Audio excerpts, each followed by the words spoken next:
Hello दोस्तों, स्वागत है आपका मेरे YouTube चैनल स्टडी बाय अपसू में। तो दोस्तों, आज जो हम बात करने वाले हैं, जो मैंने अपना पिछला लेक्चर ख़त्म किया था वो करा था हमने, जो इंडिया के तटीय मैदान थे उनके बारे में हमने डिस्कस किया था। आज जो हम बात करने वाले हैं वो बात करने वाले हैं प्रायद्वीपीय पठार के बारे में।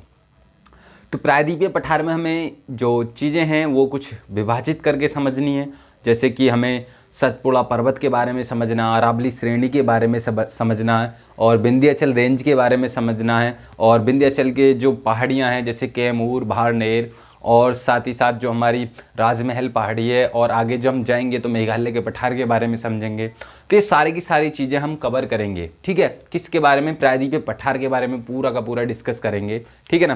तो दोस्तों, बिना टाइम वेस्ट करे अपनी जो जर्नी है उसे स्टार्ट करते हैं। किससे? प्रायद्वीपीय पठार से। अगर मैं बात करूं प्रायद्वीपीय पठार की, किसकी? प्रायद्वीपीय पठार। ये प्रायद्वीपीय पठार का पहले हम विस्तार समझते हैं। जो विस्तार है प्रायद्वीपीय पठार का वो कहाँ से कहाँ तक है, ठीक है ना। तो अगर मैं विस्तार की बात करूं इस प्रायद्वीपीय पठार की, तो हमारा कुछ इस प्रकार इसकी जर्नी स्टार्ट हो जाती है। ये कुछ इस प्रकार इसकी जर्नी स्टार्ट होती है और उत्तर में जाती है, ठीक है ना।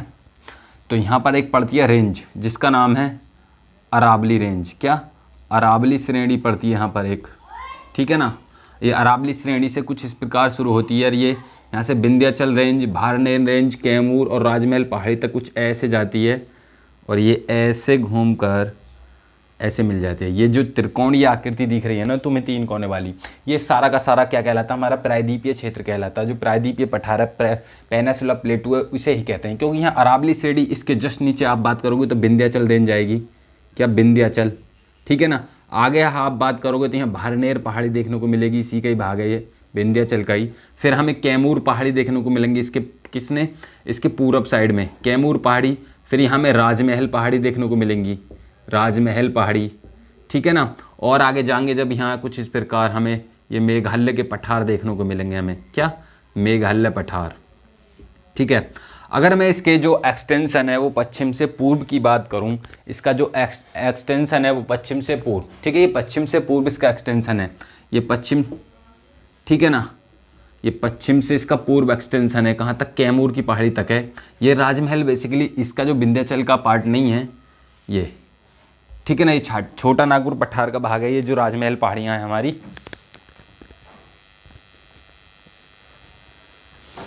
और क्या देखने को मिलेगा? देखो, अगर जब आप आए हुए, ठीक है ना, इसके पश्चिमी साइड में आओगे तो कुछ इस प्रकार ये कुछ इस प्रकार यहाँ पर हमें क्या देखने को मिलेगा? ये मिलेगा हमें पश्चिमी घाट, यानी कि वेस्टर्न घाट हमें देखने को मिलेगा, पश्चिमी घाट। और जब इस तरफ आओगे तो ये कुछ इस प्रकार, ये हमें चोटी नुमा, ये हमें क्या देखने को मिलेगा? पूर्वी घाट देखने को मिलेगा, पूर्वी घाट, ठीक है ना, ठीक है। और अब हम जो बात करेंगे इसकी प्रायद्वीपीय पठार के कुछ फैक्चुअल चीज़ों के बारे में जानेंगे। जो हमारी फैक्चुअल चीज़ें हैं उनके बारे में जानेंगे जो प्रायद्वीपीय पठार है। अगर मैं प्रायद्वीपीय पठार की फैक्चुअल चीज़ों के बारे में बात करूं तो ये एक क्या है? ये एक आद्य गोंडवाना भूमि का भाग है। क्या है यह एक आद्य गोंडवाना भूमि का भाग है, आद्य गोंडवाना भूमि का भाग है, ठीक है ना। क्या है ये? प्रायद्वीपीय पठार, जो पठार है वो किसका भाग है? ये एक आद्य गोंडवाना भूमि का भाग है। गोंडवाना किसे? देखो, इसका फॉर्मेशन कैसे हुआ प्रायद्वीपीय पठार का। अगर मैं प्रायद्वीपीय पठार के बारे में बात करूं, इसका जो फॉर्मेशन हुआ वो किस प्रकार हुआ? देखो, जो हमारी आज से लगभग 225 मिलियन पूर्व जो पृथ्वी थी उसमें एक बड़ा सा ये, अगर मैं बात करूं आज से 225 मिलियन वर्ष पूर्व, किसकी? ये लगभग 225 मिलियन पूर्व जो हमारी पृथ्वी थी कुछ इस प्रकार थी, ठीक है ना। इसमें एक सुपर कॉन्टिनेंट हुआ करता था कुछ इस प्रकार, ठीक है ना। ये सुपर कॉन्टिनेंट था। इस सुपर कॉन्टिनेंट को हम बोलते थे पेंजिया। क्या बोलते थे इसे? पेंजिया बोलते थे। और जो इसके चारों तरफ ये जो जल था ना, ये जल, ये बहुत ही बड़ा बृहद महासागर था, एक बहुत ही बृहद महासागर था। और इसी बृहद महासागर को हम क्या बोलते थे? पैंथालासा बोलते थे, पैंथालासा, ठीक है। क्या था? एक बृहद महासागर था, ये बृहद महासागर था। और ये क्या था? ये हमारा पेंजिया जो था एक महाद्वीपीय भाग था, ठीक है ना, महाद्वीपीय भाग था ये महाद्वीपीय भाग था। फिर क्या हुआ? देखो, फिर क्या हुआ? इस जो पृथ्वी थी इसमें मूवमेंट हुए, मूवमेंट हुए, ठीक है ना। जब आप कॉन्टिनल जो ड्रिफ्ट थ्योरी है, महाद्वीपीय विस्थापन सिद्धांत, उसमें पढ़ोगे, जब पृथ्वी में मूवमेंट हुए, इस पृथ्वी में मूवमेंट हुए, हलचल हुई, तो ये दो भागों में टूट गया। क्या दो भागों में टूट गया? ये जो महाखंड था, जो प्रायद्वीप जो ये पूरा का पूरा जो पृथ्वी थी हमारी, दो भागों में टूट गई। तो ये जो ये वाला जो पोर्शन था, ये दो भागों में टूट गया और कुछ इस प्रकार टूटा।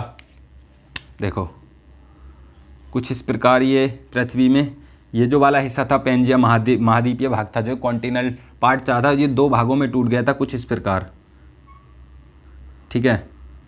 एक भाग ये टूट गया था, कुछ इस प्रकार टूट गया था, ठीक है ना। और इसी जो ये वाला जो भाग था, इसी को हम बोलते हैं अंगारा लैंड। क्या? अंगारा लैंड। और ये जो भाग था इसे बोलते हैं हम गोंडवाना लैंड। ये दो भागों में टूटा था। कब? जब इसमें मूवमेंट हुए, हलचल हुई, ठीक है। ये दो भागों में टूट गया था। इस वाले भाग को अंगारा लैंड बोलते हैं, इस वाले को गोंडवाना लैंड बोलते हैं। इसी गोंडवाना लैंड के जो उत्तर में, उत्तर से ही एक भाग टूटा, जिसको हम, जो हमारा भारत था, ये इसके उत्तर से कुछ इस प्रकार टूटा। ये हमारा भारत गोंडवाना लैंड के उत्तरी भाग से टूटा, उत्तरी भाग से टूटा। और ये जो भारत टूटकर उत्तर की तरफ मूव कर गया। क्या? उत्तर की तरफ मूव कर गया। ये जो हमारा पहला भारत था वो दक्षिणी भाग था। टोटल की टोटल जो भाग था वो दक्षिणी भाग था। ना ही इसमें पहले जो थे हमारे उत्तर भारत के विशाल मैदान देखने को मिलते थे, और ना ही इसमें जो हमारे हिमालय पर्वत हैं वो देखने को मिलते थे। जो भी था ये दक्षिण भारत था हमारा, जो भी था ये गोंडवाना लैंड से टूटा और उत्तर की तरफ मूव कर गया, ठीक है ना। और इसी गोंडवाना लैंड से, देखो इसी गोंडवाना लैंड से हमारा जो अफ्रीका कॉन्टिनेंट है, अगर मैं बात करूं, इसी गोंडवाना भूमि से कौन कौन से अलग हुए? इसी से हमारा जो अफ्रीका कॉन्टिनेंट है वो अलग हुआ है, ठीक है। इसी से ऑस्ट्रेलिया महाद्वीप अलग हुआ है, ऑस्ट्रेलिया, इसी से ऑस्ट्रेलिया महाद्वीप हुआ है।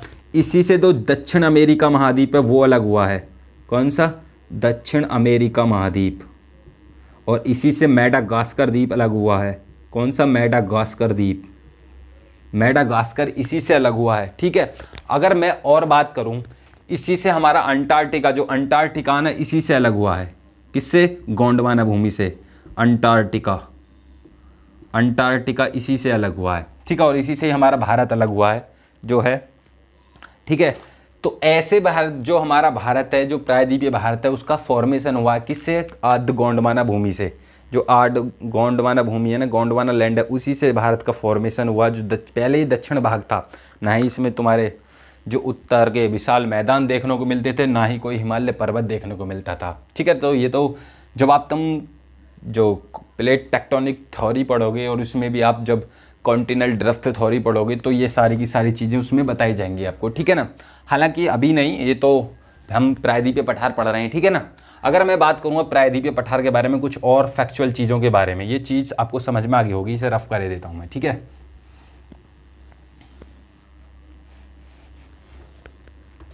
ये क्या है? हमारा पश्चिमी घाट, ठीक है। अगर मैं अब बात करूं किसके बारे में, जो प्रायद्वीपीय पठार है उसके बारे में बात करूं मैं अब, तो ये क्या था? एक आद्य गोंडवाना भूमि का भाग था। अब आप ये कह सकते हो, जब मैंने ये समझाया, इससे क्या कर, ये बहुत ही प्राचीन भाग है। क्या है?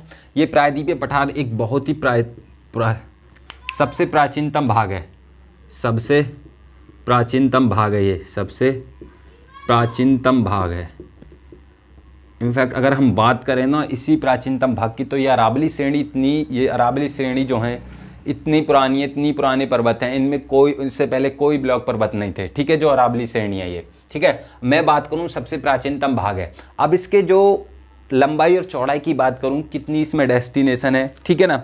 अगर मैं प्रायद्वीपीय भारत की, जो हमारा ये प्रायद्वीपीय भारत दिख रहा है कुछ इस प्रकार, ये टोटल, ये इसकी मैं उत्तर से दक्षिण लंबाई की बात करूं, यहाँ से यहाँ तक, ठीक है ना। अगर मैं उत्तर से दक्षिण इसकी लंबाई की बात करूं, देखो अगर मैं इसकी उत्तर से दक्षिण तक किसकी बात करूं, लंबाई की बात करूं, तो वो कितनी है? 1600 किलोमीटर इसकी लंबाई है। कितनी है? 1600 किलोमीटर इसकी लंबाई है। अगर मैं इसकी पश्चिम से पूर्व या पूर्व से पश्चिम की चौड़ाई की बात करूं, पश्चिम से पूर्व इसकी चौड़ाई की बात करूं, ठीक है, ये क्या होगी? हमारी लंबाई।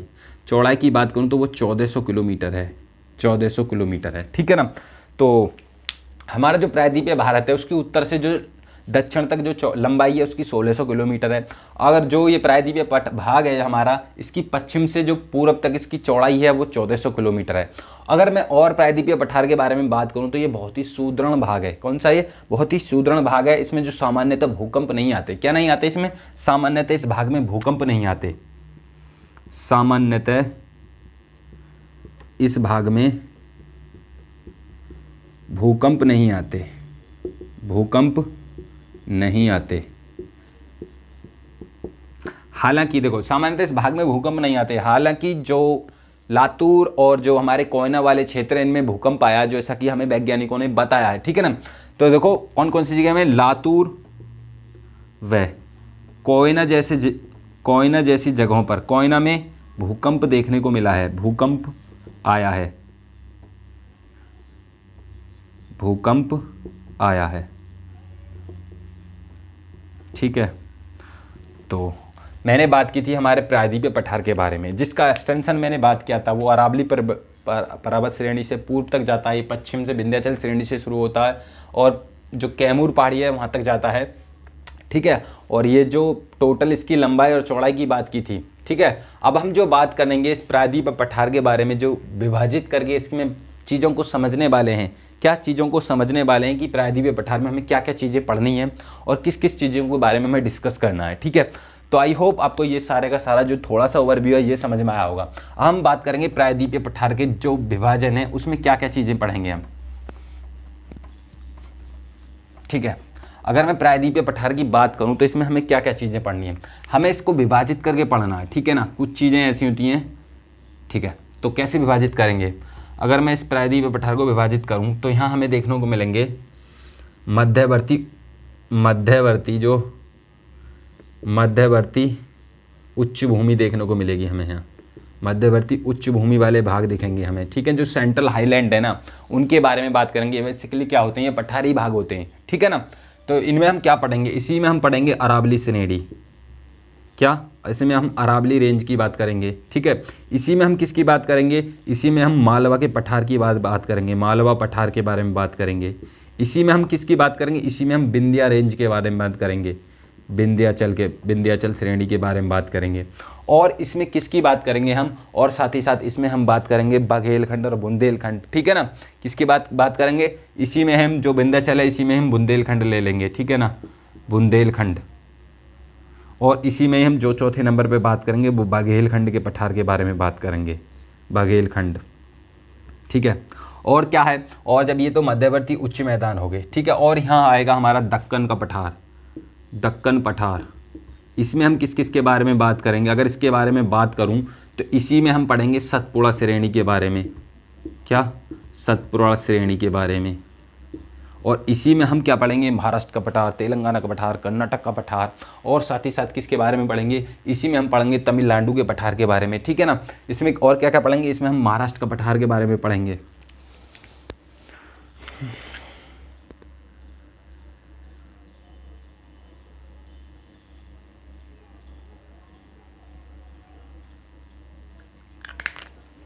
ठीक है। तो किस किस के बारे में पढ़ेंगे? इसी में हम सतपुड़ा श्रेणी के बारे में पढ़ेंगे। इसी में हम महाराष्ट्र का पठार के बारे में पढ़ेंगे। महाराष्ट्र पठार। और साथ ही साथ जो कवर करेंगे वो कर्नाटक के पठार के बारे में करेंगे। ठीक है ना। कर्नाटक पठार। और किसके बारे में पढ़ेंगे? और इसमें तेलंगाना का पठार पढ़ेंगे। तेलंगाना पठार।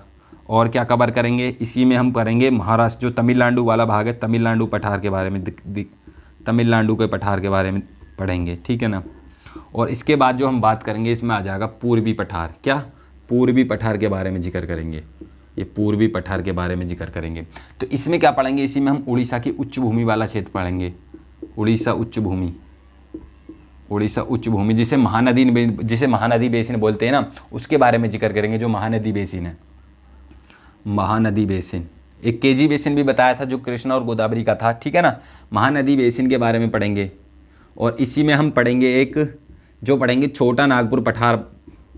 क्या? छोटा नागपुर पठार के बारे में डिस्कस करेंगे। ठीक है। छोटा नागपुर। और इसमें जो हम पढ़ेंगे, इसमें हम पढ़ने वाले मेघालय के पठार के बारे में। जो पूर्वी पठार है ना, हमारे पूर्वी पठार से मतलब है जो हमारे उड़ीसा का उच्च भूमि वाला क्षेत्र है। छोटा नागपुर पठार है जो झारखंड में है, और ये जो मेघालय के पठार हैं इनके बारे में डिस्कस करेंगे, मेघालय पठार के बारे में।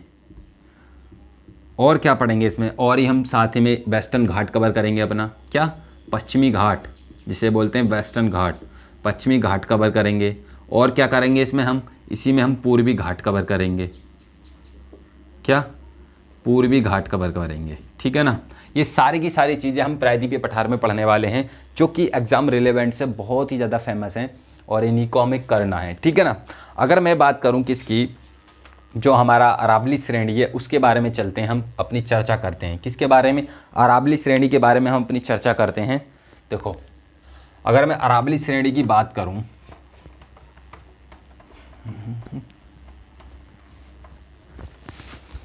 ठीक है, हम बात करते हैं अरावली श्रेणी की, किसकी, जो हमारी ये अरावली श्रेणी है इसके बारे में जिक्र करते हैं हम, अरावली श्रेणी, ठीक है। अगर मैं अरावली श्रेणी की बात करूं, ठीक है, इसके विस्तार की बात करूं, इसके एक्सटेंशन की बात करूं, तो देखो कैसे करते हैं। ये अगर मैं बात करूं, ये हमारी क्या है, ऐसे समझो, ये है हमारी अरावली श्रेणी, ठीक है ना। ये है इसका दक्षिण पश्चिम भाग, कौन सा, दक्षिण पश्चिमी भाग। ये क्या है, इसका उत्तर पूर्वी भाग है इसका ये, ठीक है ना, उत्तर पूर्वी वाला भाग है। अगर मैं इसके विस्तार की बात करूं, दक्षिण पश्चिम से उत्तर पूर्व के बारे में विस्तार करूं, तो इसका सबसे दक्षिणी बिंदु कौन सा, ये वाला, ये क्या है हमारा, इसका दक्षिणी बिंदु, किसका, अरावली श्रेणी का जो दक्षिणी बिंदु है, दक्षिणतम बिंदु, दक्षिणतम बिंदु के बारे में बात करूं तो वो कौन सा है, दक्षिणतम बिंदु के बारे में बात करूं तो ये पालनपुर गुजरात से शुरू होती हैं। तो इसका एक्सटेंशन कहाँ, गुजरात राज्य में भी इसका एक्सटेंशन है, जो हमारी अरावली श्रेणी है। तो पालनपुर गुजरात राज्य से ये शुरू होती हैं, पालनपुर गुजरात से ये शुरू होती हैं, ठीक है ना। और कहाँ तक जाती हैं, वो दिल्ली तक जाती हैं, उत्तर पूर्व में दिल्ली तक जाती हैं। कहाँ तक, दिल्ली रिज तक जाती हैं, जिसे हाँ दिल्ली रिज बोलते हैं, ठीक है ना, दिल्ली रिज, ठीक है ना। और इसे यहीं पर ही रायसीना हिल्स बोलते हैं, क्या, रायसीना हिल्स बोलते हैं, ये कहलाती है यहाँ पर रायसीना हिल्स। जो हमारा उत्तर पूर्व में दिल्ली है ना, यहीं पर इसे दिल्ली रिज कहते हैं, रायसीना हिल्स। जो हमारे लुटियंस थे ना, इसी क्षेत्र में इनका क्या था, जो गवर्नर हाउस था, इसी दिल्ली रिज में इनका गवर्नर हाउस था, जो आज राष्ट्रपति भवन के नाम से जाना जाता है, ठीक है ना। और मैं बात करूं इसके जो पश्चिमी छोर है, इसके पश्चिम में क्या है और इसके पूरब में क्या है, किसके, अरावली श्रेणी के पश्चिम और पूरब में क्या है। मैंने दक्षिण पश्चिम में बात की और उत्तर पूर्व में बात करी, अब इसके पश्चिमी छोर में क्या है और इसमें क्या है, ठीक है। अगर मैं इसके पश्चिम में बात करूं, ठीक है ना, पहले मैं बात करता हूं जो अरावली श्रेणी है, क्या है, ये अरावली श्रेणी है, मैंने बात की इसके पश्चिम में क्या है। देखो पहले इसके पश्चिम में बात करें तो हम इसके पश्चिम में, तो इसके पश्चिम में आपको क्या देखने को मिलेंगे, इसके पश्चिमी भाग में हमें देखने को मिलेगा थार का मरुस्थल, क्या, थार मरुस्थल देखने को मिलेगा, जो कहाँ पर है, राजस्थान में मोस्टली, ठीक है। ये थार का मरुस्थल कहाँ पर है, राजस्थान में, ठीक है। लेकिन इनके कुछ भाग गुजरात, उसमें राजस्थान में और हरियाणा में, और कुछ भाग पाकिस्तान में मिलता है सब थार का मरुस्थल का, ठीक है ना। तो इसके पश्चिम में, अरावली श्रेणी के पश्चिम में हमें क्या देखने को मिलेगा, थार का मरुस्थल।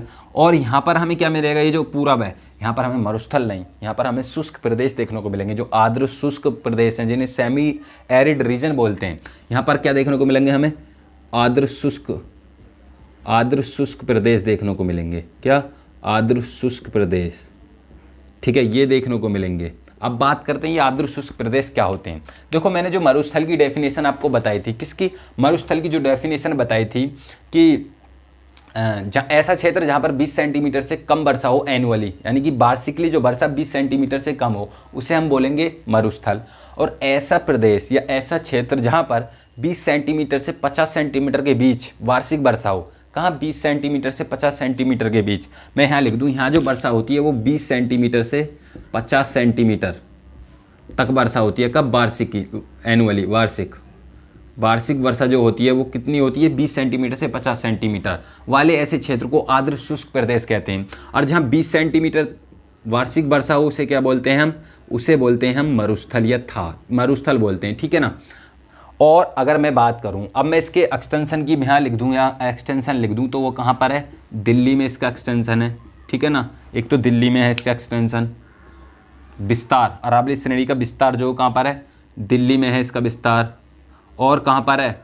और हरियाणा में इसका विस्तार है। और कहाँ पर है? राजस्थान में इसका विस्तार है। और कहाँ पर है? गुजरात में इसका विस्तार है। किसका? जो अरावली श्रेणी है इसका विस्तार कहाँ से कहाँ तक है? दिल्ली है जो हमारे उत्तर पूर्व से शुरू होगा, हरियाणा, राजस्थान और गुजरात तक इसका विस्तार है। ठीक है ना। ये तो रही इसका जो एक्सटेंशन है उसके बारे में बात।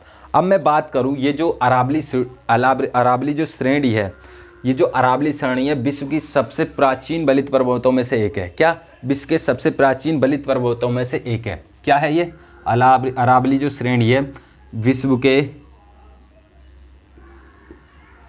सबसे प्राचीन वलित पर्वत में से एक है। वलित पर्वत में से एक है। ठीक है, एक है। ये इतनी ज़्यादा प्राचीन है, इतनी ज़्यादा प्राचीन ना कि इनसे पहले कोई पर्वत नहीं हुए थे। इनसे पहले कोई भी पर्वत नहीं हुए थे। ये सबसे प्राचीन बलित पर्वतों में से एक है ये जो है। ठीक है ना। लेकिन अब मैं बात करता हूँ इसका जो प्राचीन विस्तार था वो कहाँ से कहाँ तक था। जो इसका ये तो अब का विस्तार होगा, पहले ही बहुत बड़ा हुआ करती थी, लेकिन धीरे धीरे कट के इरोजन हुआ, पर्दन हुआ, कट फट के छोटे हो गए। ठीक है ना, इनका आकार छोटा हो गया इनसे अरावली श्रेणियों का। जो प्राचीन विस्तार था वो कहाँ से कहाँ तक था। अगर मैं प्राचीन विस्तार के बारे में बात करूँ, इसके किसके बारे में? प्राचीन विस्तार के बारे में। प्राचीन विस्तार के बारे में बात करूँ तो प्राचीन विस्तार था इसका जो आज का हिमालय है ना, जो आज के शिवालिक हैं। पहले तो हिमालय नहीं था, जो आज का हिमालय है वहाँ के जो शिवालिक की गिरिपद है ना, हिमालय के जो गिरिपद है वहाँ से लेकर कहाँ तक जाता है? लक्षद्वीप तक जाता है। तो हिमालय के गिरिपद से, कहाँ के? हिमालय के गिरिपद से कहाँ तक जाता है? लक्षद्वीप तक इसका विस्तार है। ये बहुत ही ज़्यादा बड़े थे। क्या? ये बहुत बड़े थे, बहुत बड़ा विस्तार था इसका, बहुत बड़ा विस्तार था। लेकिन क्या हुआ, इनमें धीरे धीरे कटाव हुआ, पर्दन हुआ, बहुत ही ज़्यादा धीरे धीरे ये कर बहुत ही ज़्यादा छोटे हो गए। लेकिन जब ये विस्तार इतना बड़ा था, अब ये क्या कहलाता है? जब ये छोटे हो गए तो अब जो विस्तार है, इसी को विस्तार को अब इसी अरावली श्रेणी को अब क्या कहते हैं? अवशिष्ट पर्वत का उदाहरण है ये। अरावली श्रेणी क्या है? इसे ही अब अवशिष्ट पर्वत कहते हैं। ये किसके उदाहरण है? इसलिए इन्हें अब अवशिष्ट पर्वत की श्रेणी में आते हैं। अवशिष्ट पर्वत कहते हैं। ठीक है ना, अवशिष्ट पर्वत कहते हैं, अवशिष्ट पर्वत कहते हैं इन्हें। ठीक है ना। देखो कितने बड़े थे और कितने हो गए। ठीक है ना, इतने ज़्यादा बड़े थे जिनका विस्तार हिमालय के गिरिपद से लेकर लक्षद्वीप तक था। लेकिन इनमें क्या हुआ? तरह तरह के मूवमेंट हुए, कटे फटे, कोई नदियों से, कुछ पहाड़ों, कुछ झरनों से, कुछ झीलों से, कुछ वर्षा के पानी से धीरे धीरे कट के छोटे हो गए। इन्हीं अब क्या कहता है? अवशिष्ट पर्वत कहते हैं। ठीक है ना। अगर मैं बात करूं जो हमारी ये अरावली श्रेणी है, क्या अरावली श्रेणी के अगर मैं बारे में बात करूं तो इसके दक्षिणी भाग, ये जो दक्षिणी भाग है ना, ये इसका जो दक्षिणी भाग है, इसी दक्षिणी भाग में हमें क्या देखने को मिलती है? मेटल, धातुएं देखने को मिलती हैं। इसके दक्षिण भाग में, किसमें?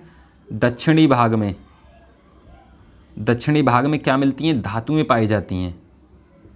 धातुएं पाई जाती हैं इसके दक्षिणी भाग में। देखो इस वाले भाग में जो दक्षिणी भाग है इसमें धातुएं पाई जाती हैं, और ये जो उत्तर पूर्वी भाग है इसमें क्या पाया जाता है? चूना पत्थर पाया जाता है, डोलोमाइट पाया जाता है। ये वाली जो अधात्विक चीज़, ये चीज़ पाई जाती हैं। अगर मैं बात करूँ, अब एक आप सीधी सी बात बताइए, अगर दो चट्टानें ऐसी हैं जिनमें, एक तो चट्टानें ऐसी हैं जिनमें क्या नाम है? धात्विक खनिज पाए जाएँ, जैसे कि आयरन है, जिंक है, मैग्नीशियम है, ये वाली जो मेटल है ये पाए जाए। एक चट्टान ऐसी हैं जिनमें सोडा लाइम पाया जाए, या फिर जो चूना पत्थर है वो पाया जाए। तो ये बताइए कि अपरदन किन चट्टानों में सबसे ज़्यादा होगा? अपरदन उन चट्टानों में ज़्यादा होगा जिनमें क्या नाम है? चूना पत्थर है और डोलोमाइट है, ये जो कमज़ोर चट्टानें इनमें होगा, या इनमें होगा जिनमें ये धातुएं पाई जा रही हैं? तो आप क्या होगे? बिल्कुल सीधी सी बात है, जो चट्टानें कमज़ोर होंगी, जैसे कि जिनमें चूना पत्थर पाया जा रहा है, इन चट्टानों में बहुत ही ज़्यादा जो अपरदन होगा इन चट्टानों में होगा। तो ये चट्टानों में अपरदन ज़्यादा होगा। ये जो चट्टानें हैं दक्षिणी भाग में, इनमें जो धात्विक खनिज पाए जाते हैं, इनमें अपरदन इतना आसानी से नहीं होता। तो इसीलिए ये जो चट्टानें हैं दक्षिणी भाग, दक्षिणी भाग अरावली श्रेणी का, ये बहुत अधिक ऊंचा है। क्या बहुत अधिक ऊंचा है। जबकि जो उत्तर पूर्वी वाला भाग है, जिसमें अगर दिल्ली में खड़े हो तो आपको एहसास भी नहीं होगा कि आप अरावली श्रेणी पर खड़े हो, ठीक है ना। जो दिल्ली में जो रायसेन हिल्स है, जब आप इस पर खड़े होगे तो आपको एहसास भी नहीं होगा कि आप दिल्ली में खड़े हो, उसमें अरावली श्रेणी की किसी पहाड़ पे या पर्वत पे खड़े हो। जबकि ये वाला जो भाग है दक्षिणतम भाग, क्योंकि इसमें धात्विक खनिज पाए जाते हैं जो कि जिनमें अपर्दन नहीं होता, अपर्दन न होने के कारण ये ऊंचे होते हैं, इसीलिए यहाँ की जो सबसे ऊंची चोटी है वो गुरु शिखर है, ठीक है ना। यहाँ की सबसे ऊंची चोटी इसीलिए कौन सी है, सबसे ऊंची चोटी गुरु शिखर है। सबसे ऊंची चोटी, यहाँ की जो सबसे ऊंची चोटी है वो कौन सी है, गुरु शिखर, उसका नाम है गुरु शिखर। ये गुरु शिखर यहाँ की सबसे ऊंची चोटी है। कौन सी सबसे ऊंची चोटी, गुरु शिखर है। अगर मैं इस गुरु शिखर के बारे में बात करूँ तो ये कहाँ पर है, माउंट आबू है एक जगह, माउंट आबू, ये माउंट आबू में स्थित है, ठीक है ना, माउंट आबू में स्थित है। इसी माउंट आबू में एक जैन मंदिर है जो कि बहुत ही ज़्यादा प्रसिद्ध है जैनों के लिए, जो जिसका नाम है, जैन मंदिर फेमस है यहाँ का, जो है जैन मंदिर, यहाँ पर दिलवाड़ा का जैन मंदिर, क्या, दिलवाड़ा का जैन मंदिर, दिलवाड़ा जो जैन मंदिर है ये बहुत फेमस है यहाँ, इसी माउंट आबू में स्थित है। जो राजस्थान का सिरोही जिला है ना, वहीं ये माउंट आबू है, दिलवाला का जैन मंदिर स्थित है। सबसे ऊंची चोटी गुरु शिखर होगी, क्योंकि यहाँ के भाग जो दक्षिणतम भाग है बहुत ऊंचा है, जबकि उत्तर पूर्वी भाग इतना ऊंचा नहीं है, ठीक है ना। तो इसीलिए जो इसमें, क्योंकि इसमें खनिज पाए जाते हैं, जब खनिज पाए जाते हैं वो ऐसे खनिज जो ऐसे इसमें धातु पाई जाती हैं, धातु ऐसी पाई जाती हैं जिनमें कि अपर्दन नहीं हो सकता, जबकि दूसरी चट्टानों में ऐसी धातुएं पाई जाती हैं जिनमें अपर्दन जो वो आसानी से हो जाए, ठीक है। तो इसलिए ये वाला जो भाग है दक्षिणतम भाग, ये बहुत अधिक ऊंचा है, इसलिए यहाँ की सबसे ऊंची चोटी गुरु शिखर है जो कि माउंट आबू में है। और यहीं पर एक प्रसिद्ध जैन मंदिर है जो कि दिलवाड़ा का जैन मंदिर है, ठीक है ना। और मैं बात करूँ इस यहाँ की जो सबसे फेमस नदी है, यहाँ की जो सबसे फेमस नदी है वो कौन सी है, सबसे प्रमुख नदी, यानी कि अरावली श्रेणी की सबसे प्रमुख नदी कौन सी है। तो अगर मैं इसकी प्रमुख नदी की बात करूँ तो यहाँ की जो प्रमुख नदी है, यहाँ की प्रमुख नदी कौन सी है, वो है लूनी नदी। कौन सी, लूनी नदी, जो राजस्थान की सबसे महत्वपूर्ण नदी है। कहाँ की, राजस्थान की सबसे महत्वपूर्ण नदी है, जो कि एक इनलैंड रिवर है, अंतःस्थलीय मार्ग बनाती है। और जो किस में विलीन हो रही है, ये जो लूनी नदी है ना, ये जो हमारा, जो मैंने बताया था आपको पिछली कि जो कच्छ का रन है उसमें विलीन हो जाती है ये, ठीक है ना, ग्रेटर रन ऑफ कच्छ में विलीन हो जाती है लूनी नदी। यहाँ की प्रमुख अरावली श्रेणी की जो प्रमुख नदी है लूनी नदी है। और यहाँ के इसी के एक दक्षिणतम भाग में एक और नदी निकलती है जिसका नाम है, इसी के दक्षिणतम भाग से एक नदी निकलती है जिसका नाम है बनास। क्या, बनास नदी है, जो आके जाके चंबल में मिलती है। किस में, चंबल नदी में मिल जाती है। चंबल, बनास नदी चंबल की सहायक नदी है, ठीक है, चंबल में मिल जाती है। आई होप आपको ये सारी की सारी चीज़ें समझ में आई होंगी कि ये जो ओवरव्यू मैंने दिया किसके बारे में, अरावली श्रेणी के बारे में, एक एक पॉइंट टू पॉइंट मैंने आपको समझाया है, ठीक है। तो अब जो हम बात करेंगे, अरावली श्रेणी हमारा कंप्लीट, ठीक है। अब हम बात करेंगे मालवा के पठार के बारे में, ठीक है ना। मालवा के पठार के बारे में हम बात करते हैं, ठीक है ना। देखो ये मैं मिटा दूं, आप स्क्रीनशॉट ले लो, ठीक है। ये देखो,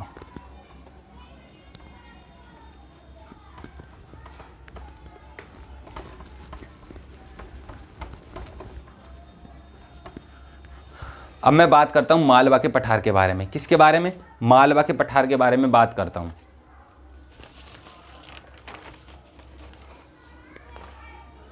देखो अगर मैं मालवा के पठार के बारे में बात करूं, किसके बारे में,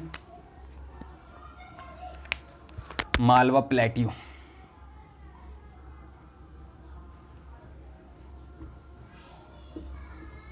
मालवा पठार के बारे में अगर मैं जिक्र करूं आपसे, तो इसका विस्तार भी देखना पड़ेगा हमें, इसका विस्तार कहाँ से कहाँ तक है, ठीक है, एक्सटेंशन कहाँ से कहाँ तक है, ठीक है। अगर मैं बात करूँ, देखो ये वाली कौन सी है हमारी चोटी, ये कौन सी श्रेणी बताई थी मैंने, ये बताई थी मैंने आपको अरावली रेंज। कौन सी, अरावली रेंज, ठीक है ना। यहाँ पर मैंने बताई थी एक और श्रेणी पड़ती है कुछ इस प्रकार, ये बताई थी मैंने विंध्याचल। कौन सी, विंध्याचल श्रेणी बताई थी, ठीक है ना। यहाँ पर एक पठार पड़ता है कुछ इस प्रकार, ठीक है ना, इसे बोलते हैं मालवा का पठार। क्या, मालवा पठार, ये इसके जो पूरब साइड में हमें एक और पठार देखने को मिलेगा कुछ इस प्रकार, इसे बोलेंगे हम बुंदेलखंड पठार। क्या, बुंदेलखंड का पठार, बुंदेलखंड पठार, ठीक है। मैंने बात की थी ये जो हमारी चोटी है, ये जो रेंज है सॉरी, ये अरावली श्रेणी है। इसी के नीचे एक थोड़ी सी विंध्याचल रेंज पड़ती है। ये जो पड़ता है, ये हमारा जो पड़ता है वो मालवा का पठार पड़ता है। जस्ट इसके पूर्व में बुंदेलखंड का पठार पड़ेगा। जब आप इसके उत्तर में बात करोगे तो हमें ग्वालियर देखने को मिलेंगे, यानी कि ग्वालियर वाला रीजन देखने को मिलेगा। और जब आप इसके पश्चिम में बात करोगे, ये तो हमारा हो गया, ये हो गया हमारा जो होगा पश्चिम उत्तर वाला होगा। और जब हम इसके और पश्चिम में बात करेंगे तो यहाँ हमें मेवाड़ दिखेगा, जस्ट यहाँ कुछ इस प्रकार। ये मेवाड़ का पठार भी देखने को मिलेगा हमें, क्या मेवाड़ वाला जो पठार है, मेवाड़ पठार, ये देखने को मिलेगा हमें। और कुछ ग्वालियर वाला जो रीजन है वो देखने को मिलेगा। ठीक है, मैंने इसका एक्सटेंशन के बारे में आपसे बात कर ली। ठीक है, अगर मैं कुछ चीज़ें, ये जो है ये वाला जो पोर्शन है लाल वाला, ये क्या है, ये है हमारा मालवा पठार। This is Malwa plateau. ठीक है ना, ये क्या है, हमारा मालवा प्लेट्यू है। ठीक है, ये कौन सी साइड है, ये हमारी पूर्वी साइड है। ये हमारी कौन सी है, ये हमारी पश्चिम उत्तर है। ये हमारा उत्तर है, ये हमारा दक्षिण है। अगर मैं इसके एक्सटेंशन की बात करूं तो देखो, जो मालवा प्लेट्यू है इसके पश्चिम में क्या है, पहले बात करते हैं हम इसके पूरब में क्या है। देखो, एक मिनट में थोड़ी इंक डाल लूँ।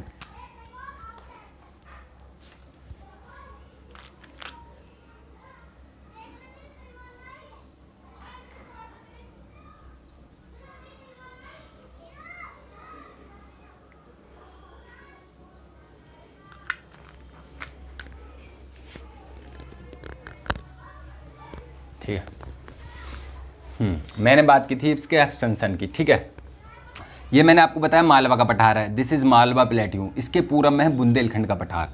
मैं अगर इसके पूरब में बात करूं आपसे, मालवा पठार के पूरब में क्या देखने को मिलेगा हमें, बुंदेलखंड का पठार। क्या, बुंदेलखंड पठार देखने को मिलेगा। ठीक है, इसके दक्षिण में क्या बात में देखेंगे तो इसके दक्षिण में क्या देखने को मिलेगा आपको, दक्षिण में हमें देखने को मिलेगी विंध्याचल रेंज, विंध्याचल श्रेणी। ठीक है, जब आप एटलस खोलोगे ना, एटलस में साफ साफ देखेंगे ये चीज़ें। ठीक है, अगर मैं इसके उत्तर पश्चिम वाले इलाके में देखूं, उत्तर पश्चिम में बात करूं तो क्या देखने को मिलेगी हमें, अरावली श्रेणी देखने को मिलेगी, अरावली श्रेणी देखने को मिलेगी। ठीक है, और मैं इसके उत्तर में बात करूं तो उत्तर में क्या मिलेगा, उत्तर में हमें ग्वालियर देखने को मिलेगा। ठीक है ना, और इसके जो हम पश्चिम में बात करें तो पश्चिम में हमें क्या मिलेगा, मेवाड़ का पठार देखने को मिलेगा। पश्चिम में मेवाड़ का पठार देखने को मिलेगा। क्या, मेवाड़ का पठार देखने को मिलेगा, मेवाड़ पठार देखने को मिलेगा। ठीक है, ये तो हो गई इसके एक्सटेंशन की मार। जो मालवा का पठार है इसके एक्सटेंशन की बात कर ली मैंने कुछ इस प्रकार। ठीक है, इसके पश्चिम में क्या है, इसके पश्चिम में मेवाड़ का पठार है, इसके दक्षिण में विंध्याचल श्रेणी, इसके पूर्व में बुंदेल का पठार, इसके जो उत्तर में ग्वालियर पठार, ये जो है इसके उत्तर पूर्व में क्या है, ये अरावली श्रेणी है। ठीक है ना, मैंने अरावली श्रेणी की आपसे बात कर ली थी। अब हम बात कर रहे हैं मालवा के पठार के बारे में। ठीक है, ये कैसा पठार है, अगर मैं मालवा के पठार के बारे में बात करूँ तो दिस इज़ ये कैसा पठार है, इसके बारे में अगर मैं बात करूं तो ये एक लावा निर्मित पठार है। कैसा है ये, एक लावा निर्मित पठार है। ये एक लावा निर्मित पठार है, लावा निर्मित पठार है। जब बहुत ही पहले, क्या नाम है, बहुत पहले धरती से लावा निकला था, उसी से निर्मित ये पठार है। ठीक है ना, लावा निर्मित पठार वो चीज़ अलग है जो कैसे क्या कब हुआ। ठीक है ना, ये एक लावा निर्मित पठार है, ये एक लावा निर्मित पठार है। ठीक है, और जब ये लावा निर्मित पठार है तो इनसे चट्टानों का फॉर्मेशन हुआ। ठीक है, जब लावा पिघल जो जमा और उनसे चट्टानों का फॉर्मेशन हुआ। ठीक है, तो इसी चट्टान से, इन्हीं से चट्टान बनी। ठीक है, इसी लावा से क्या बनी, चट्टान। और जो चट्टान बनी उन्हीं चट्टानों को हम क्या बोलते हैं, इन्हीं चट्टानों को, ये जो लावा से निर्मित चट्टान होती है इन्हीं को हम बेसाल्ट चट्टान बोलते हैं। क्या, बेसाल्ट चट्टान बोलते हैं। ये बेसाल्ट चट्टान होती हैं। इनमें क्या पाया जाता है, इनमें पाया जाता है आयरन।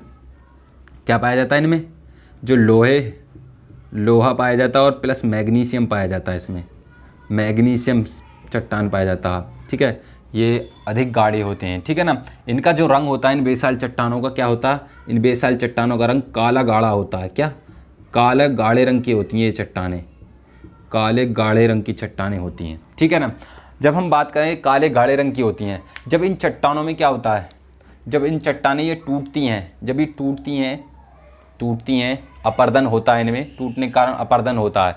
कुछ बारिश के पानी से अपर्दन होता है, कुछ नदियों के पानी से अपर्दन होता है। जब ये चट्टानें टूटती हैं तो ये जो अपर्दन होता है वो चट्टानों से मिट्टी का फॉर्मेशन होता है। किसका?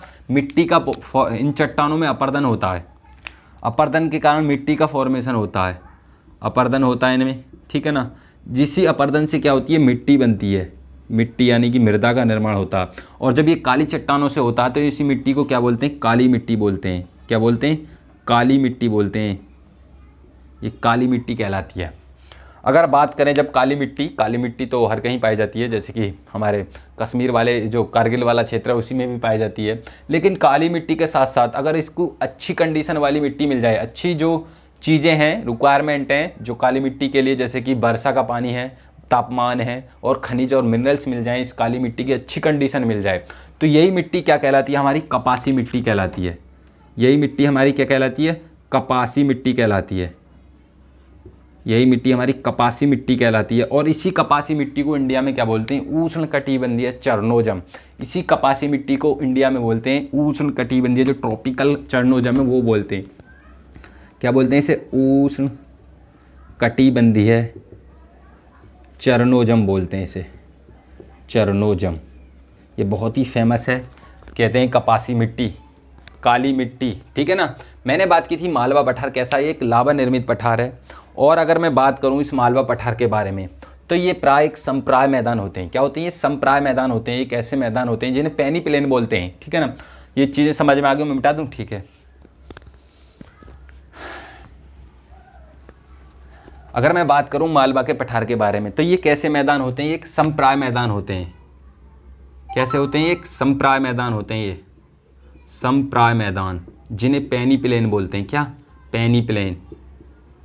ये पैनी प्लेन होते हैं, प्लेन्स, इन्हें पैनी प्लेन्स बोलते हैं। अगर मैं संप्राय मैदान के बारे में बात करूं, जो संप्राय मैदान कैसे बनते हैं, देखो अगर मैं इनके बाद में, आप तो जानते हो पठार किसे कहते हैं। पठार एक टेबल नुमा संरचना होती है जिसके दोनों तरफ तीव्र ढाल हो, ठीक है ना। तो ये कुछ इस प्रकार, ये कुछ इस प्रकार मेजनुमा आकृति है। ये क्या है? ये हमारी सपाट भूमि है, ठीक है ना। ये क्या? सपाट भूमि। ये जो ढाल है ये तीव्र ढाल है, ये तीव्र ढाल है, ठीक है ना। तो इसमें क्या होता है? बहुत से कारक काम करते हैं इसको तोड़ने फोड़ने का, कुछ इस प्रकार तोड़ते हैं। बहुत से कारक काम आते हैं जो इसको तोड़ते हैं, कुछ इस प्रकार। तो एक स्थिति ऐसी आती है कि जो ये जो मैदान होते हैं, संप्राय मैदान, ये जो मैदान होता है, ये जो पठारी भाग होता है, कुछ इस प्रकार चमकता है, एक मैदान की फॉर्म में दिखता है, कुछ इस प्रकार। क्या दिखता है? एक मैदान की फॉर्म में दिखता है। इसी मैदान में, इसमें जो इस मैदान तक लाने की जो कारक काम करते हैं वो क्या क्या होते हैं? देखो इसमें क्या नदियाँ काम करती हैं। जो नदियों का पानी है इसको धीरे धीरे इन पठारी भाग को काटता है, तो ये नदियाँ काम करती हैं, वर्षा काम करती है इसमें, और इसमें पवन काम करती हैं, ठीक है ना। ये नदियाँ, वर्षा और पवन ये कारक होती हैं इसकी, जो इस मैदान को संप्राय मैदान बनाती हैं। जो हमारा इंदौर है ना, क्या इंदौर जो है, ये इंदौर एक संप्राय मैदान का उदाहरण है, संप्राय मैदान का उदाहरण है, ठीक है ना। ये इंदौर जो एक मैदानी इलाका है, इंदौर, जो कि बहुत ही सबसे ज़्यादा स्वच्छ शहरों में से एक गिना जाता है ये इंदौर, ठीक है ना। तो आई होप ये संप्राय मैदान आपको समझ में आया होगा। अगर मैं और मालवा के पठार के बारे में बात करूं तो ये मालवा का पठार जो है, यहाँ पर चंबल नदी है जो कि बीहड़ का, खड्डों का, महाखड्डों का जो यानी कि गली अपर्दन का काम करती है, ठीक है। जो चंबल नदी है यहाँ पर गली अपर्दन देखने को मिलता है। इस मालवा के पठार में क्या मिलता है? गली अपर्दन देखने को मिलता है। इसी मालवा के पठार में हमें क्या मिलता है? गली अपर्दन। जो चंबल नदी है ना, चंबल नदी यहाँ बीहड़ का निर्माण करती है। किसका? बीहड़ या उत्खात भूमि, बीहड़ या उत्खात भूमि, उत्खात भूमि बोलते हैं इसे, उत्खात भूमि बनाती है, इसे बीहड़ बोलते हैं, ठीक है। चंबल का बीहड़ बहुत ही ज़्यादा फेमस है। जो चंबल नदी घाटी है ना, उसका बीहड़ बहुत ही ज़्यादा फेमस है। जो डाकुओं के लिए फेमस है, डकैतों के लिए फेमस है, चंबल की घाटी के डाकू, ठीक है ना। ये चीज़ें आपको विजिबल हो रही हैं? नहीं, हाँ ये चीज़ें आपको विजिबल हो रही होंगी, ठीक है। तो हम बात कर रहे थे चंबल की घाटी की। देखो ये क्या करते हैं? ये बेसिकली गली अपर्दन का काम करते हैं। किसका? गली अपर्दन।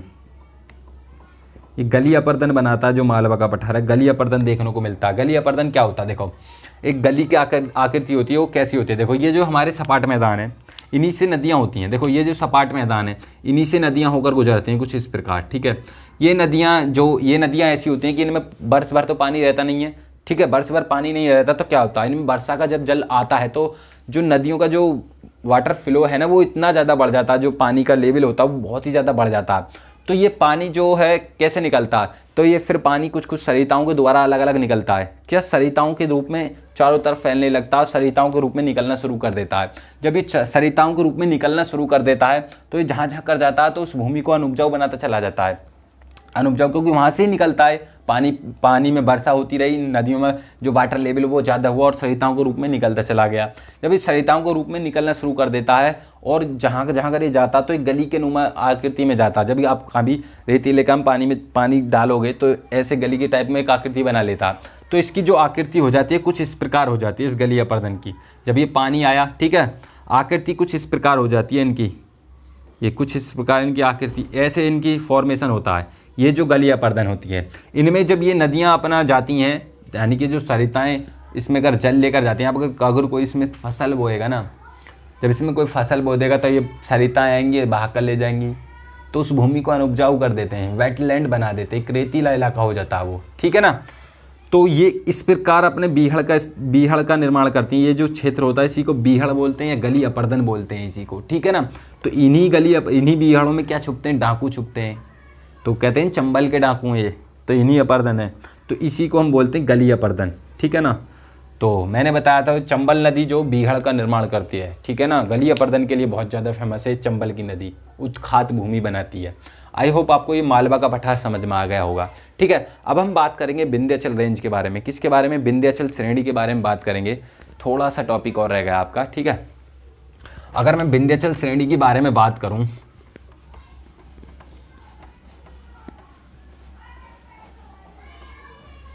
अब हम बात करेंगे किसके बारे में, विंध्याचल श्रेणी के बारे में।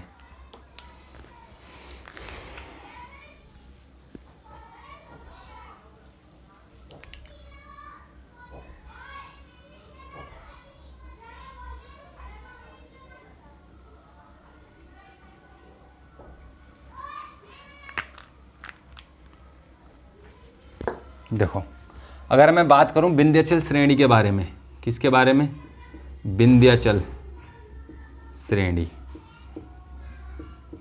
ठीक है।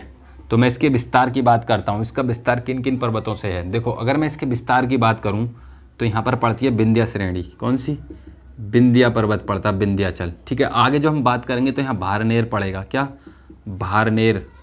फिर आगे हम बात करेंगे तो हमें क्या मिलेगा, कैमूर। विंध्या पड़ेगा, भारनेर पड़ेगा, कैमूर पड़ेगा, और फिर आगे जो हमारा पड़ेगा वो क्या पड़ेगा, देखो यहाँ विंध्या होगा, भारनेर होगा, यहाँ पड़ेगा हमारा कैमूर। ये बिहार तक जाएगा, ये पश्चिम से पूर्व है। कैमूर क्या है ये वेस्ट से ईस्ट है, वेस्ट से ईस्ट बात कर रहे हैं हम, ठीक है।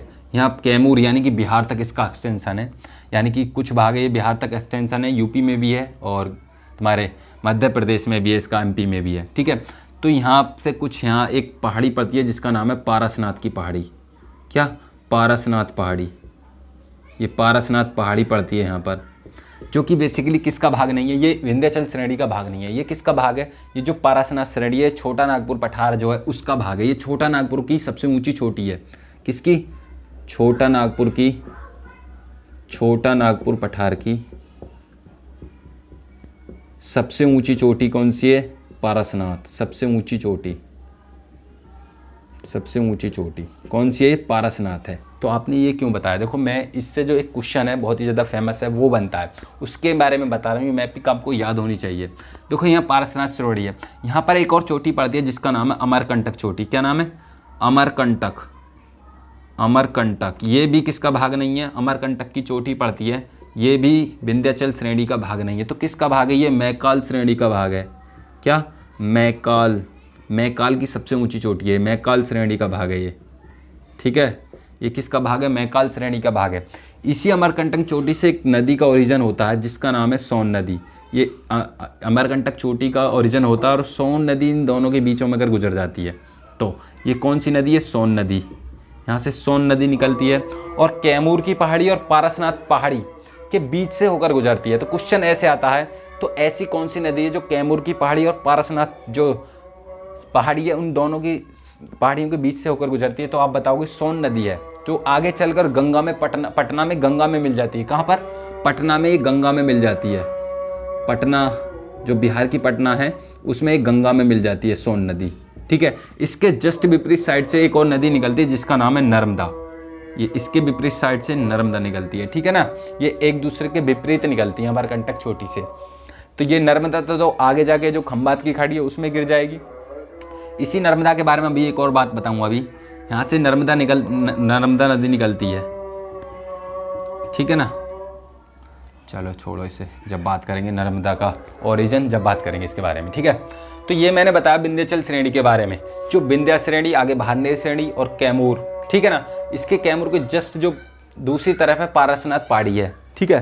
पारसनाथ पहाड़ी और कैमूर की जो पहाड़ी हैं उनसे, उनके बीचों बीच होकर एक नदी निकलती है जिसका नाम है सोन नदी, जो अमरकंटक चोटी से निकलती है। अब मैं बात करता हूँ इसका ढाल किस तरफ है, विंध्याचल श्रेणी का जो ढाल है वो किस तरफ है। विंध्याचल श्रेणी से ऐसी ऐसी नदियाँ निकलती हैं जो मालवा के पठार से होकर जाती हैं, जिसका ढाल उत्तर की ओर है। किनका? जो विंध्याचल श्रेणी का ढाल किसकी तरफ है? उत्तर की ओर है, कुछ उत्तर की ओर इसका ढाल है, उत्तर की ओर ढाल है। ये ढाल किसकी तरफ है? उत्तर की ओर। तो ये उत्तर की ओर, जब विंध्याचल श्रेणी है उत्तर की ओर ढाल है, तो नदियाँ जब क्या होंगी, उनका ओरिजिन होएगा और उत्तर की ओर मालवा के पठार में से गुजरेंगी और कहाँ चली जाएंगी? गंगा में। कुछ यमुना में चल जाएंगी, जो यमुना होगी, यमुना में जब होगी तो यमुना के गंगा में मिल जाएगी। तो ये उत्तर की ओर जो बहती हैं कुछ नदियाँ विंध्याचल श्रेणी की, तो वो कौन कौन सी है? एक तो बेतवा है, बेतवा नदी है, ठीक है। चंबल नदी है, विंध्याचल रेंज से निकलती है, आगे जाकर यमुना में मिल जाती है। और पार्वती रिवर है, क्या? पार्वती। और एक और रिवर है जिसका नाम है निवाज नदी, निवाज जो है, ये भी उत्तर की ओर इसका ढाल है और ये विंध्याचल श्रेणी से निकलती है। लेकिन कुछ होती हैं विंध्याचल श्रेणी की जो दक्षिण की ओर भी बहती हैं, ठीक है ना, मैंने बात की थी। और इसका ढाल एक पश्चिम की तरफ और है। इसका ढाल कैसा है? एक ढाल पश्चिम की ओर है, ढाल पश्चिम की तरफ भी है इसका, पश्चिम की तरफ भी इसका ढाल है, ठीक है ना। तो ये दो तरफ ढाल है, उत्तर की ओर और पश्चिम की ओर। बेतवा, चंबल, पार्वती, निवाज ये विंध्याचल श्रेणी से निकलेंगी, उत्तर की ओर बहेंगी, ठीक है ना। ये उत्तर की ओर बहेंगी और किसमें? मालवा के पठार से होते हुए गुजरेंगी। और कुछ नदियाँ गंगा में सीधी मिल जाएंगी और कुछ नदियाँ किसमें मिल जाएंगी? कुछ नदियाँ जो हमारी यमुना नदी है उसमें मिल जाएंगी, ठीक है। यमुना आगे चलकर गंगा मिल जाएगी। और मैं बात करूं विंध्याचल श्रेणी की, ये कैसा है? ये एक भ्रंशोत पर्वत है। क्या है ये? यह एक भ्रंशोत पर्वत है। ये विंध्याचल जो पर्वत है, विंध्याचल श्रेणी जो है, यह एक भ्रंशोत पर्वत है। यह एक भ्रंशोत ब्लॉक माउंटेन, भ्रंशोत पर्वत का उदाहरण है, भ्रंशोत पर्वत का उदाहरण है। अब आप बोलेंगे भ्रंशोत किस चिड़िया का नाम है? देखो, अगर भ्रंशोत के बारे में मैं आपसे डिस्कस करूं, भ्रंशोत किसे कहते हैं? देखो भ्रंशोत, तो भ्रंशोत के बारे में बात करूं, देखो ये कुछ इस प्रकार चट्टान है। क्या है ये चट्टान है कुछ इस प्रकार, ठीक है। इन चट्टानों में क्या हुआ? मैग्मा ने हलचल की। इन्हीं चट्टानों में नीचे से मैग्मा ने हलचल की, ठीक है ना। हलचल यानी कि प्रेशर डाला ऊपर की तरफ, तो ये इन चट्टानों में दरारें पड़ जाती हैं कुछ इस प्रकार। ये कुछ दरारें इस प्रकार पड़ जाती हैं। जब ये दरारें पड़ जाती हैं, ठीक है, देखो सपोज करो ये कोई, मैं बताता हूँ, ये कोई दो चट्टान है आपस में, नीचे से मैग्मा फोर्स मार रहा, तो इन चट्टानों में दरारें पड़ जाती हैं। और जब दरारें इतनी ज़्यादा पड़ जाती हैं तो ये भाग खिसक जाते हैं और खिसक कर टूट के ये भाग नीचे गिर जाता है। ये वाला जो पोर्शन है, ये वाला जो आप सामने दिख रहे हो, ये भाग जो जब ये खिसक जाती हैं ऐसे, तो ये वाला भाग टूट कर नीचे गिर जाता है कुछ इस प्रकार।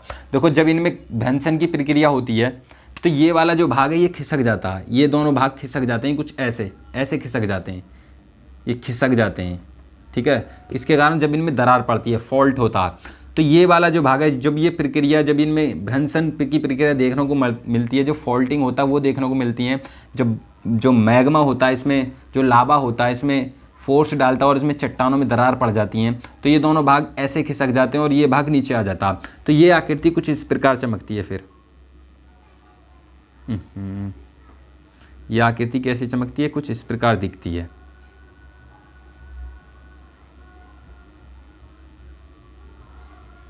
ये कुछ आकृति इस प्रकार दिखती है, ठीक है ना। अब ये आकृति कुछ इस प्रकार दिखती है। अब सपोज करो आप यहाँ खड़े हो, ठीक है, यहाँ खड़े हो, ये दोनों पर्वत हैं, ठीक है, ये भी पर्वत ये भी पर्वत, ये पर्वत श्रेणी ये भी पर्वत श्रेणी, यहाँ पर आप खड़े हो, ठीक है ना। तो यहाँ पर जो आप खड़े हो तो एक ऐसा स्थान जो दो पर्वतों के बीच में हो, ठीक है, दो पर्वतों के बीच में एक ऐसा रास्ता, तो उसी को हम घाटी बोलते हैं। क्या बोलते हैं? उसी को रिफ्ट वैली बोलते हैं। तो ये जो जहाँ आप ये खड़े हो दो पर्वतों के बीच में, आपने तानाजी मूवी देखी होगी, तानाजी मूवी में दो पहाड़ियों के बीच में अगर एक रास्ता होता है, एक घाटी सी होती है, उन्हीं घाटियों में जो तुम्हारा अजय देवगन सर होते हैं वो क्या नाम है, उन दुश्मनों का वेट करते हैं। तो वो ऐसे ही दो पहाड़ियों के बीच का जो रास्ता होता है उसको रिफ्ट या रिफ्ट वैली बोलते हैं या घाटी बोलते हैं, ठीक है। इसे क्या बोलते हैं? घाटी बोलते हैं। ये क्या कहलाती है? हमारी घाटी कहलाती है। जो घाटी किसके कारण हुए? भ्रंशन के कारण होती है। किसके कारण? भ्रंशन, यानी कि फॉल्टिंग के कारण होती है। फॉर्मेशन होता है जिस घाटी का फॉर्मेशन भ्रंशन के कारण होता है। किसके कारण? भ्रंशन के कारण होता है। उसी को हम बोलते हैं भ्रंश घाटी। क्या बोलते हैं? भ्रंश घाटी। भ्रंश घाटी या इसी को रिफ्ट घाटी बोलते हैं। क्या बोलते हैं? रिफ्ट घाटी। इसी को हम रिफ्ट घाटी बोलते हैं। और जी ये भ्रंश घाटी, ये तो होगी भ्रंश घाटी। ये क्या है? इसी को हम बोलते हैं भ्रंशोत पर्वत। क्या बोलते हैं? भ्रंशोत पर्वत। ये होते हैं भ्रंशोत पर्वत। ये जो दोनों साइड हैं ये भ्रंशोत पर्वत कहलाते हैं हमारे, भ्रंशोत पर्वत, ठीक है ना। ये क्या कहलाते हैं? हमारे भ्रंशोत पर्वत, ठीक है। अगर मैं बात करूं इस जो एक्टिविटी है, ये वाली जो एक्टिविटी है, सबसे पहले किसने देखी? तो अगर मैं आपकी नॉलेज के लिए बता दूं, जो नॉलेज है उसके लिए मैं बता दूं, ये जो प्रक्रिया थी जो सबसे पहले देखी थी, एक ग्रिगोरी नाम के व्यक्ति थे जो जर्मनी के थे, ठीक है ना, जर्मन व्यक्ति थे ग्रिगोरी। उन्होंने ये जो एक्टिविटी वो सबसे पहले अफ्रीका में देखी थी। और जब ये अफ्रीका में देखी थी तो रिफ्ट घाटी को जो उन्होंने नाम दिया था, उसको दिया था, जो रिफ्ट घाटी को, उसको ग्रेवन वर्ड दिया था। क्या दिया था? ग्रेवन कहा गया था इस घाटी को। जो ये घाटी थी ना, इसी घाटी को ग्रेवन वर्ड दिया था। इस घाटी को क्या कहा था? ग्रेवन। जो रिफ्ट घाटी थी ना, इसी को ग्रेवन कहा था इन्होंने, जो जर्मन व्यक्ति थे ग्रिगोरी ने, ठीक है। और जो ये भ्रंशोत पर्वत है इसको होस्ट बोला था। क्या बोला था? होस्ट बोला था। ये सिर्फ आपकी नॉलेज के लिए था जो मैंने बताया, ठीक है ना, बाकी कोई इसका इंपॉर्टेंस नहीं है यहाँ पर। तो ये आपको समझ में आ गई, ये एक भ्रंशोत पर्वत का उदाहरण है, ठीक है। अब बात करते हैं जो भ्रंश है। अब मैं बात करता हूँ विंध्याचल श्रेणी के दक्षिणी भाग की। किसकी? दक्षिणी वाले भाग की बात करता हूँ, विंध्याचल श्रेणी के। अगर मैं बात करूँ इसके दक्षिण में, तो विंध्याचल श्रेणी के दो दक्षिण में है। मैं फॉर एग्जाम्पल बता देता हूँ आपको। देखो कुछ इस प्रकार,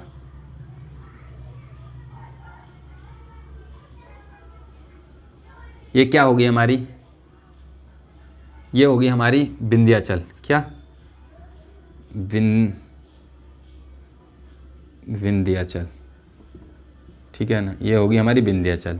इसी के दक्षिण में, विंध्याचल के दक्षिण में एक और जो पहाड़ी है वो देखने को मिलती है कुछ इस प्रकार, ठीक है। इसको बोलते हैं हम क्या? सतपुड़ा रेंज। सतपुड़ा रेंज, सतपुड़ा श्रेणी बोलते हैं, ठीक है ना। ये सतपुड़ा श्रेणी है, ठीक है ना। तो इसी सतपुड़ा श्रेणी के, देखो इसी सतपुड़ा श्रेणी के यहाँ से श्रेणी में एक पर्वत पड़ता है। सतपुड़ा श्रेणी में, हाँ, मैकाल श्रेणी पड़ती है। इसी की अमरकंटक चोटी से एक नदी निकलती है जिसका नाम है नर्मदा। क्या नाम है? नर्मदा नदी। तो ये नर्मदा नदी ऐसे, देखो मैंने अभी आपको बताया था भ्रंशोत या भ्रंश घाटी। तो इसी विंध्याचल और सतपुड़ा श्रेणी, ये विंध्याचल श्रेणी होगी, ये सतपुड़ा श्रेणी होगी, इनके जो बीच का भाग है इसी को हम बोलते हैं भ्रंश घाटी। क्या बोलते हैं? भ्रंश घाटी। तो इसी भ्रंश घाटी से होकर कौन सी नदी बहती है? नर्मदा नदी बहती है और आगे चलकर खंबात की खाड़ी में गिर जाती है। किसमें? खंबात की खाड़ी में। खंबात खाड़ी में गिर जाती है। खंबात की खाड़ी में गिर जाती है कौन सी नदी? नर्मदा नदी। आगे चलकर ये कौन सी घाटी होगी? ये होगी भ्रंश घाटी।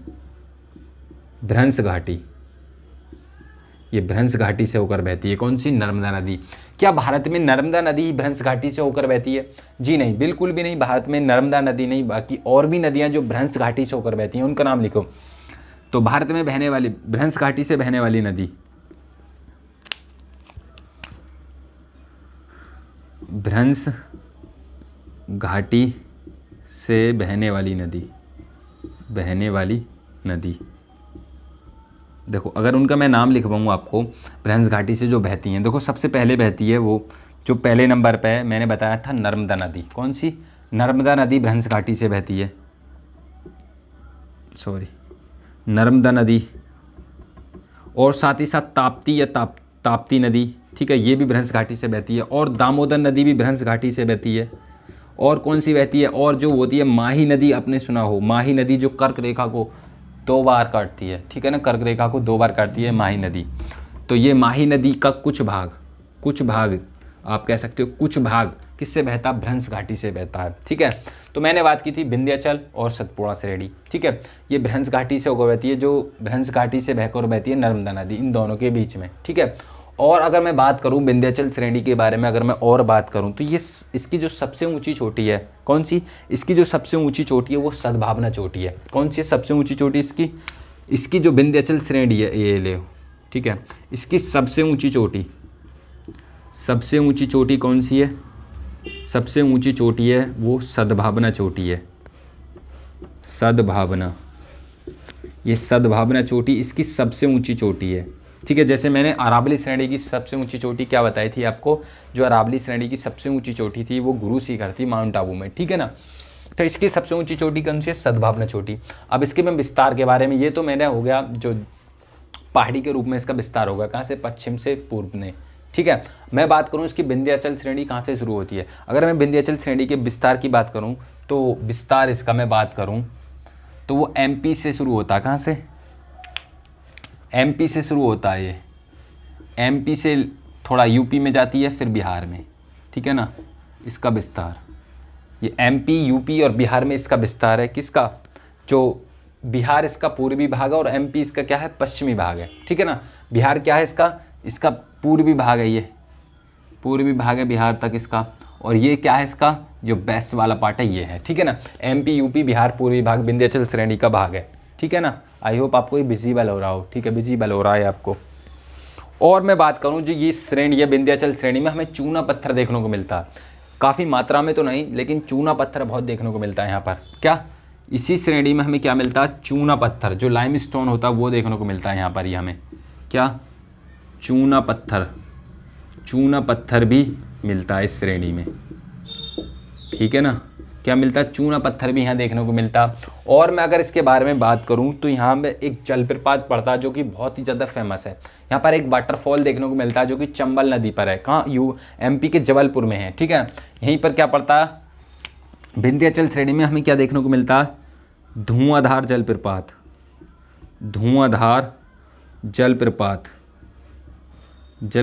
किस नदी पर है, ये चंबल नदी पर है। ये चंबल नदी पर, जो कहाँ है, एमपी के जबलपुर में स्थित है, एमपी जबलपुर में, ठीक है ना। ये जबलपुर में मिलता है धुआंधार जलप्रपात, एमपी के जबलपुर में मिलता है चंबल नदी पर धुआंधार जलप्रपात। ये बहुत ही ज़्यादा फेमस है धुआंधार वाटरफॉल।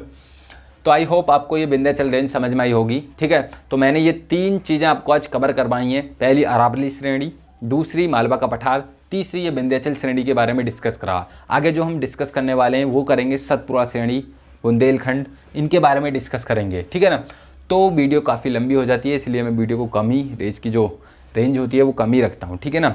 तो दोस्तों अगर वीडियो पसंद आई हो तो लाइक करें, शेयर करें और कमेंट करें, ठीक है। कमेंट करने से आपकी कमेंट करने से मेरे को मोटिवेशन मिलता है, ताकि मैं आपके लिए और ज़्यादा बेटर कर सकूँ, ठीक है। तो दोस्तों मिलते हैं अगले वीडियो में, तब तक के लिए बाय।